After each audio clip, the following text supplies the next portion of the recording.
Good morning. Welcome to Tuesday morning's thought for today, and I hope you're having a good half-term break if you're a teacher or you're a young person or a grandparent looking after children, or if you're just working. I hope that you're still able to get on with your work the way you want to. We're living in strange times, and we're constantly listening to the news and constantly hearing people say, well, so-and-so said this or so-and-so made a comment about such and such. And recently some MPs have got pulled across the coals, in a sense, dragged across the coals because of things that they've said when they maybe should have thought before they said something. And this week we're looking at James chapter 3, and James speaks directly to that part of our body that, let's be honest about it, some of us have got very little control over. And sometimes we know exactly what we're saying, sometimes we're careful, we're measured, we maybe recite what we're going to say to ourselves before we actually say it to somebody else. Other times we open our mouths and everything comes flowing out of it. And James is aware of this.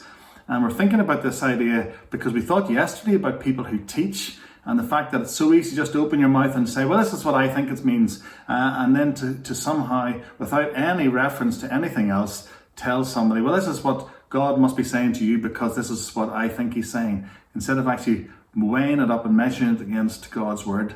So the teachers got a bit of a rebuke yesterday, or a bit of a warning, should we say. But this morning, we're going to read verses 1 and 2 of James chapter 3 because it all ties itself in. Let me read it for you. It says, verse 1, "Not many of you should become teachers, my brothers, for you know that we who teach will be judged with greater strictness. For we all stumble in many ways. And if anyone does not stumble in what he says, he is a perfect man, able also to bridle his whole body." So it's that little bit, he says, and if anyone does not stumble in what he says, he's a perfect man.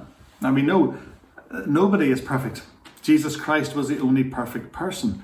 That means that everything that Jesus said was right.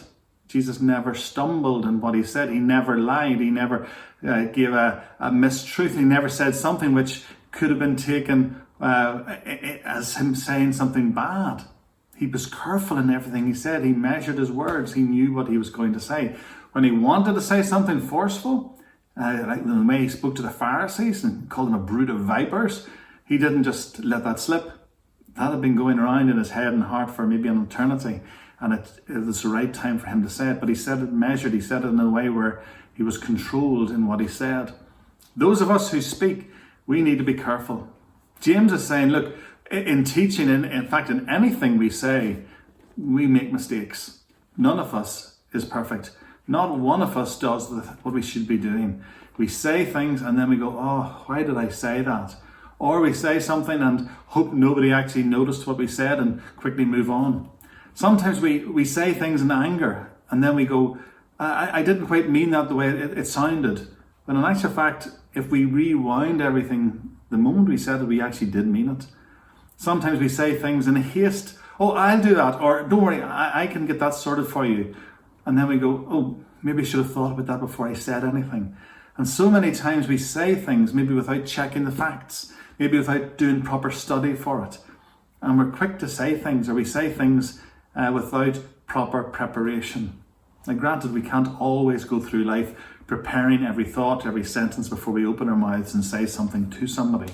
But certainly when we're sharing God's word, when we're teaching, when we're thinking about witnessing to somebody, we need to be very careful what we say, because the slightest little nuance there could be taken the wrong way, and the impact of God's word could be robbed from us because we weren't careful about what we say. Now, James is right. We make mistakes. We all make mistakes. And it's important that we try not to make mistakes. It's no good saying, well, look, it doesn't really matter. Everyone makes mistakes, and just pushing it to one side like that. We need to realize that we have to be so careful that we don't make those mistakes. And I wonder as I read this passage about James, does this come from something that happened in James's past? At some point did maybe James say something about Jesus that he regretted, or maybe he thought somebody heard him say something, and maybe he knew that there was a time when he misjudged what was happening. I don't know, but to me there's something here about what James is saying, that there's a tone of a personal note here. And it makes me wonder, because when you read what Paul says, if you turn to 1 Corinthians chapter 15, after the resurrection, after Jesus came back, there's a verse that Paul writes in 1 Corinthians 15. He says in verse 7, then he, that's Jesus, appeared to James, then to all the apostles. Last of all, as to one untimely born, he also appeared to me. It's really strange the way Paul mentions that he appeared to James and then to all the apostles. Was there something that happened? Did James say something that he lived quite literally to regret?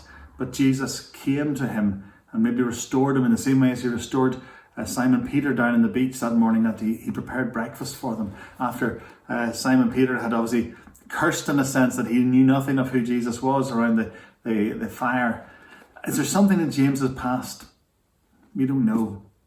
What we want to make sure is that there's going to be nothing for us in the future to look back on and say, oh, I really wish I hadn't said that. I really wish I'd thought before I spoke. I really wish I had done my research better. I really wish I'd just bitten my tongue. It didn't need to be said. I wish I hadn't said it. Friends, I want to encourage you to please think before you speak. Think about the things you say to people, the way you say it, and why you say it. We're going to be thinking a little bit more about the tongue in the next coming days. Anyway, I hope you have a good Tuesday. See you tomorrow.